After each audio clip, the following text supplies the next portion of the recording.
Je me couche et je m'endors. Je me réveille car l'Éternel est mon soutien. Psaume 3, le verset 6. Il a conservé la vie à notre âme. Psaume 66, le verset 9. Nous donnons pour titre au message la trilogie de l'existence, le cycle béni, la séquence sacrée. Frères et sœurs bien-aimés, aujourd'hui je veux vous emmener dans un voyage au cœur même de l'existence humaine, là où se cachent les mystères les plus profonds de notre condition mortelle. Nous vivons dans un monde qui court, qui s'agite, qui ne s'arrête jamais. Un monde où les hommes ont oublié le sens profond des gestes les plus simples de leur existence quotidienne. Regardez autour de vous. Voyez cette humanité épuisée qui traîne ses pieds dans les rues de nos villes, ces visages défaillants marqués par l'insomnie chronique, ces âmes fatiguées qui ont perdu le goût de vivre. Nous sommes devenus une génération de zombies spirituels, des morts vivants qui respirent mais ne vivent plus vraiment, qui bougent mais ne dansent plus avec la vie. Combien parmi vous se couchent chaque soir en redoutant le lendemain? Combien se réveillent chaque matin avec l'impression que la vie est un fardeau trop lourd à porter?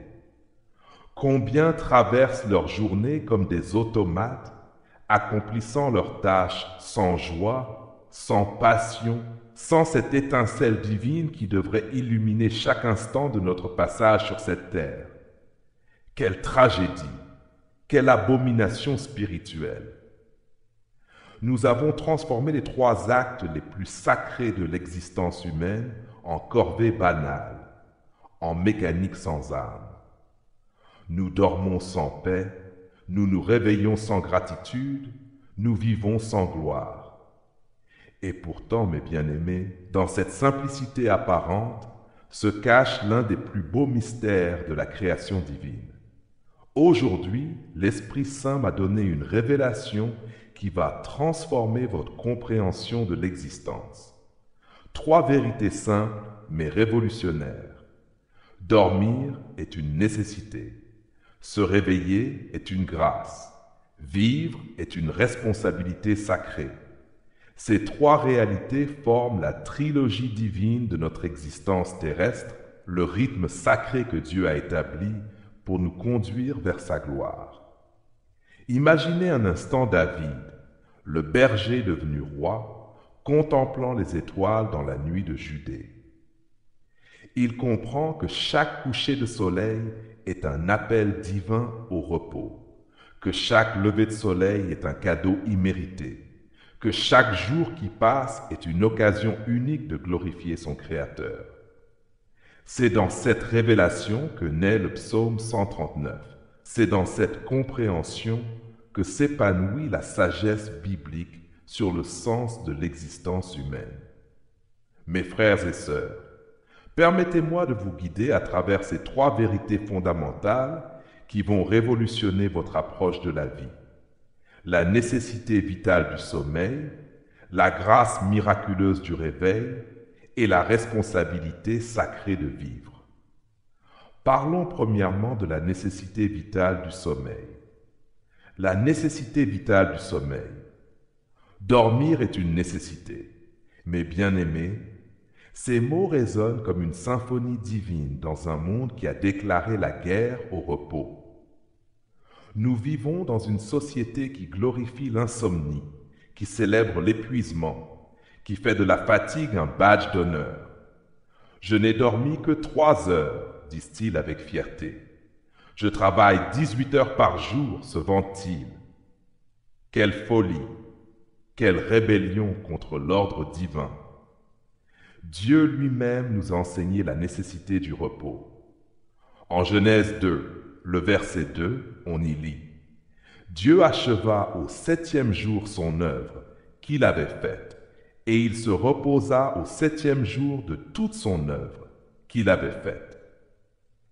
Si le Créateur Tout-Puissant a établi le principe du repos, qui sommes-nous pour le rejeter? Le sommeil n'est pas une faiblesse, mes frères et sœurs, c'est une nécessité divine. C'est le moment où notre âme fatiguée trouve refuge dans les bras de l'Éternel, où notre esprit troublé retrouve la paix, où notre corps épuisé se régénère selon les lois parfaites que Dieu a établies pour notre bien-être.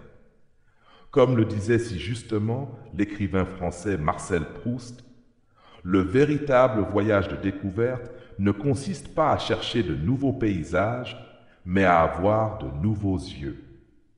Mes bien-aimés, le sommeil nous donne ces nouveaux yeux.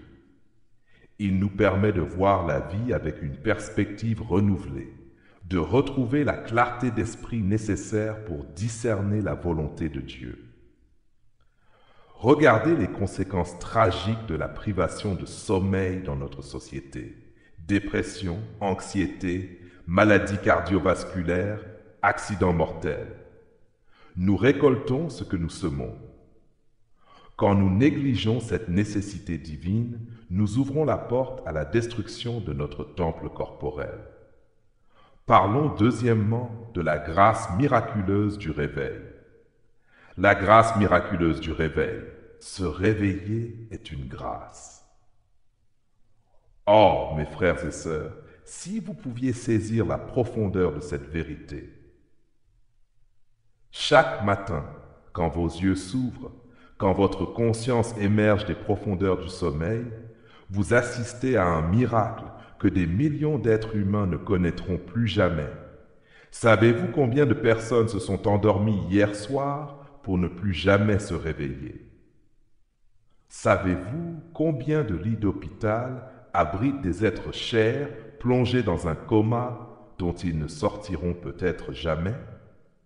Savez-vous combien de familles prient en ce moment même pour que leurs proches ouvrent les yeux une dernière fois? Et vous, mes bien-aimés, vous vous réveillez.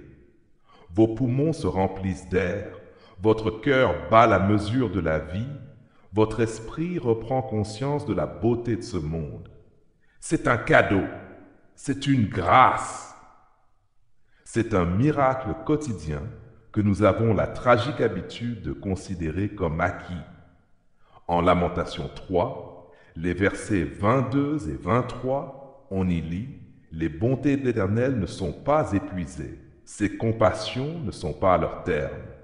Elles se renouvellent chaque matin. » Chaque réveil est une nouvelle manifestation de la compassion divine, une nouvelle preuve que Dieu n'a pas terminé son œuvre en vous. L'auteur américain Maya Angelou a écrit ces mots prophétiques. Ce n'est pas tant ce qui vous arrive qui compte, mais la façon dont vous réagissez à ce qui vous arrive. Mes frères et sœurs, comment réagissez-vous au miracle quotidien de votre réveil? Avec gratitude ou avec amertume? Avec louange ou avec plainte? Parlons troisièmement de la responsabilité sacrée de vivre. La responsabilité sacrée de vivre. C'est la troisième vérité, la plus glorieuse, la plus exigeante, la plus transformatrice. Mes bien-aimés, vous n'êtes pas sur cette terre par accident. Vous n'êtes pas là pour simplement exister, pour simplement survivre, pour simplement passer le temps en attendant la mort. Vous êtes ici pour vivre. Vivre avec passion, vivre avec un but, vivre avec cette intensité divine qui fait de chaque jour une offrande à la gloire de Dieu.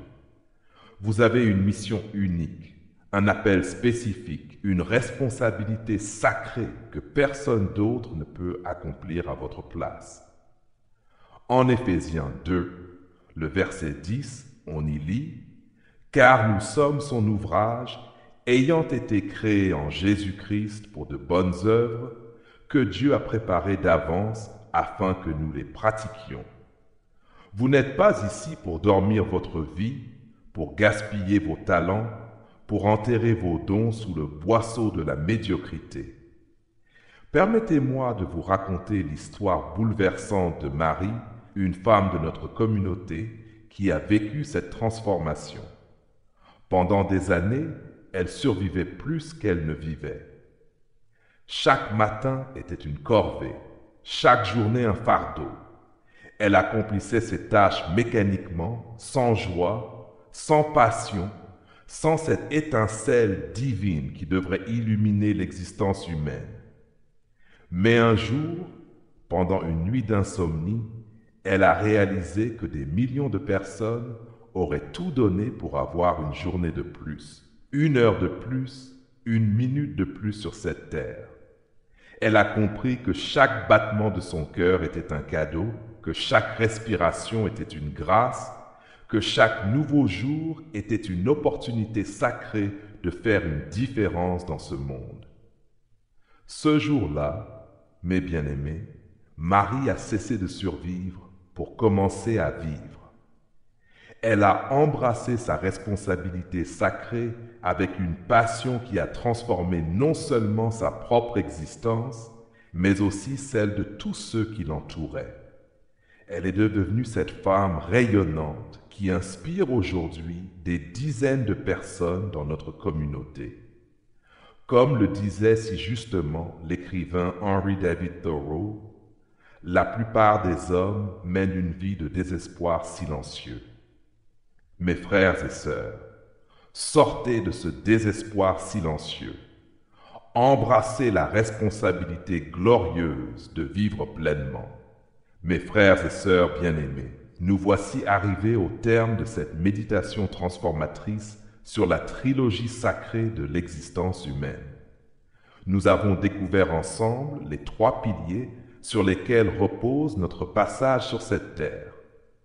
La nécessité divine du sommeil, la grâce miraculeuse du réveil et la responsabilité sacrée de vivre. Rappelez-vous cette vérité fondamentale. Votre existence n'est pas une série d'événements aléatoires, mais un chef-d'œuvre divin orchestré par l'Éternel lui-même. Chaque nuit où vous fermez les yeux, vous vous abandonnez à la providence divine. Chaque matin où vous les ouvrez, vous recevez un cadeau immérité. Chaque jour que vous vivez, vous avez l'opportunité sacrée de glorifier votre Créateur. Ne gaspillez plus vos nuits dans l'agitation stérile. Accueillez le sommeil comme une nécessité divine, comme un moment de communion intime avec celui qui veille sur vous. Au psaume 4, le verset 9, on y lit « En paix je me couche et aussitôt je m'endors, car toi seul, ô Éternel, tu me donnes la sécurité dans ma demeure. » Ne prenez plus vos réveils comme des évidences banales. Chaque matin, levez-vous avec gratitude, reconnaissant que vous êtes les bénéficiaires d'une grâce extraordinaire. En psaume 118, le verset 24, on y lit « Voici le jour que l'Éternel a fait, qu'il soit pour nous un sujet d'allégresse et de joie. » Ne vivez plus vos journées dans la médiocrité spirituelle. Embrassez votre responsabilité sacrée avec passion, avec détermination, avec cette intensité divine qui fait de chaque instant une offrande à la gloire de Dieu. En 1 Corinthiens 10, le verset 31, on y lit « Soit donc que vous mangiez, soit que vous buviez, soit que vous fassiez quelque autre chose, faites tout pour la gloire de Dieu. » En cette heure solennelle, je vous invite à faire de ces 3 vérités les fondements de votre nouvelle existence. Sortez d'ici transformés. Sortez d'ici avec une nouvelle compréhension du rythme sacré de la vie. Sortez d'ici pour vivre pleinement cette trilogie divine que Dieu a établie pour votre épanouissement spirituel. Que la grâce de notre Seigneur Jésus-Christ, l'amour de Dieu le Père et la communion du Saint-Esprit vous accompagnent dans cette nouvelle compréhension de l'existence. Qu'il en soit ainsi. Amen. Amen. Seigneur, que la terre entière s'éveille à ta grande voix et se lève à la lumière qui rayonne de ta croix, qui rayonne de ta Après la nuit vient l'aurore, voici l'heure du réveil, que tout amour divin soleil te contemple et t'adore. Après la nuit vient l'aurore, voici l'heure du réveil, que tout amour divin soleil te contemple et t'adore.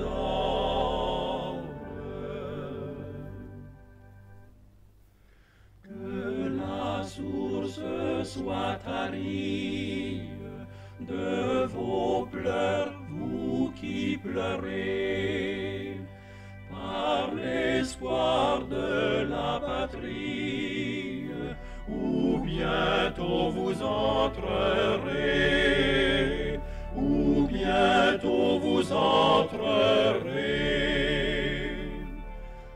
Après la nuit vient l'aurore, voici l'heure du réveil, que tout amour divin soleil te contemple et t'adore. Après la nuit vient l'aurore, voici l'heure du réveil, que tout amour divin soleil te contemple